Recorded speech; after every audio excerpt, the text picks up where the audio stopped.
When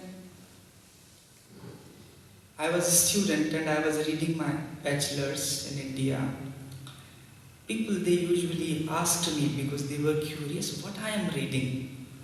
Because everybody was expecting, I was a good student, so they were expecting I will read science biology or science mathematics. But I chose arts. And what were my subjects? Then they were asking. I told them psychology, philosophy, and sociology. They would say, how will you survive? With so many logies.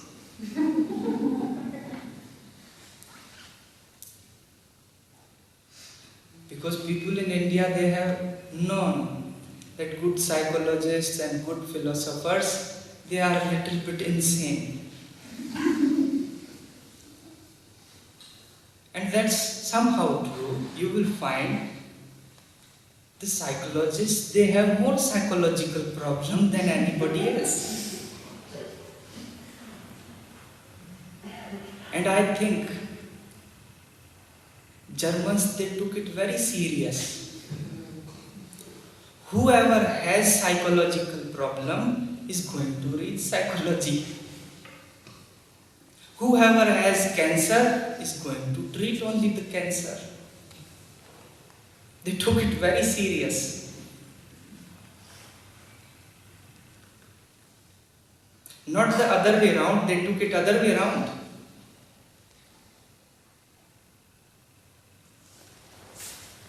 And other way around sometimes is not right. I remember one of our cook. He usually is a fit man, but he got fever.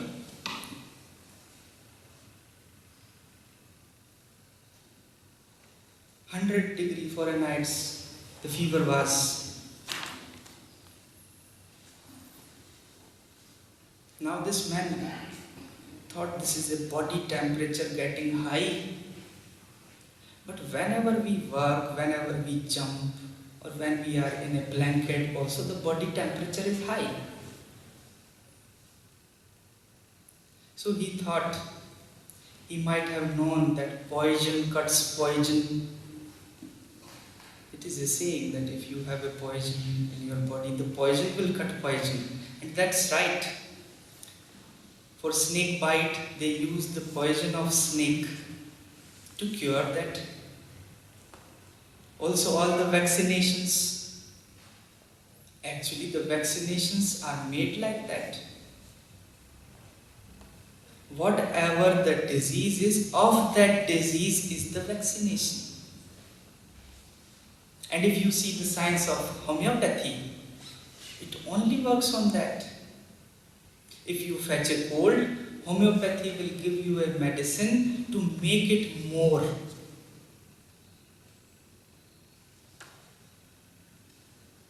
Not to cut it, not to suppress it. It will give you the medicine that it becomes little more. For cold, allopathy will give you medicine anti-cold. For cold, homeopathy will give you medicine for cold.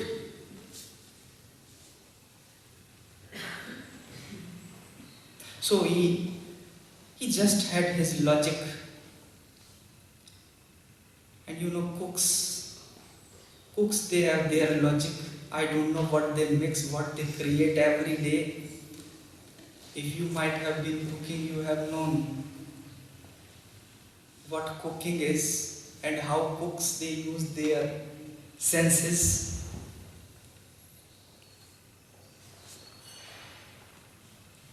Mixing.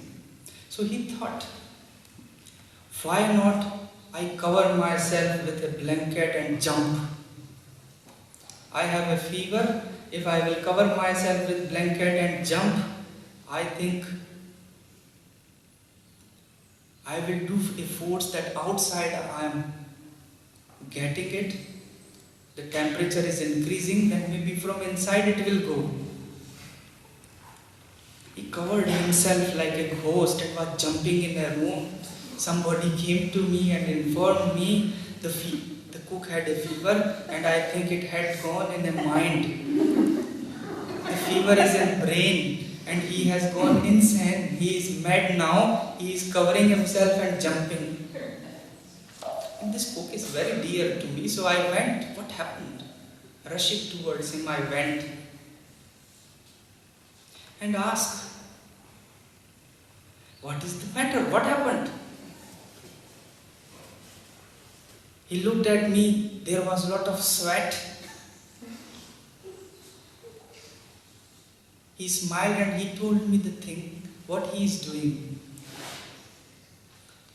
I told him, "Good idea." But this idea is not fact.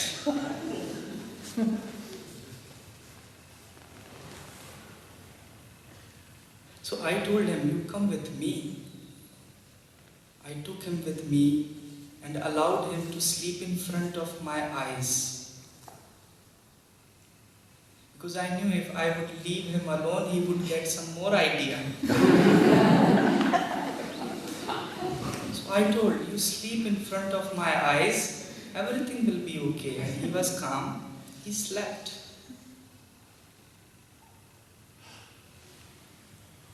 So sometimes they are right when they say, "What kind of subjects you have?" I say psychology, philosophy and sociology. They say, "My God, what is going to happen?"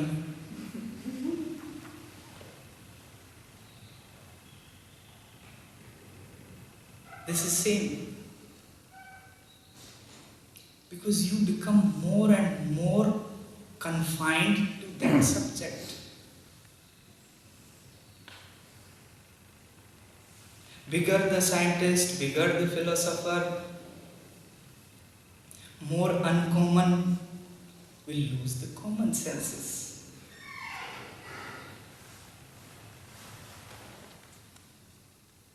But losing this common sense and thinking, narrowing your consciousness and thinking that this is it, you have achieved. Of course, you might be good in your subject. Of course, a scientist need it. Of course, a philosophy need that you contemplate.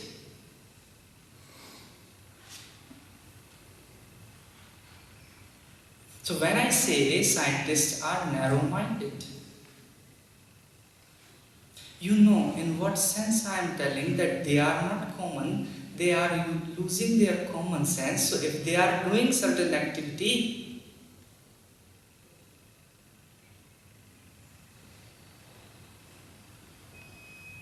then you don't think that that is the thing. I have seen in India scientists promoting certain kind of religions. Such a big scientist with apron and everything, they are promoting. This religion is very good religion. And people thinking, a scientist is saying, but scientist is not knowing anything about religion. It's good if scientist says something about science. If you get an advertisement that this toothpaste is good for you, I may say it's okay. At least a scientist, at least they are working on certain materials. He may say the advertisement has some sense. But advertisement for religiousness, advertisement for spirituality with a scientist is undigestible.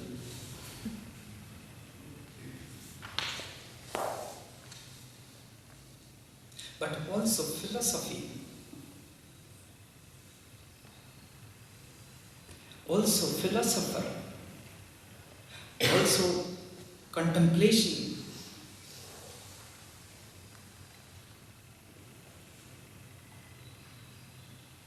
when you are in contemplation. Of course, it's broader, it's bigger than concentration, but you are going to lose the surroundings. You are going to be oblivious about the outside mundane world.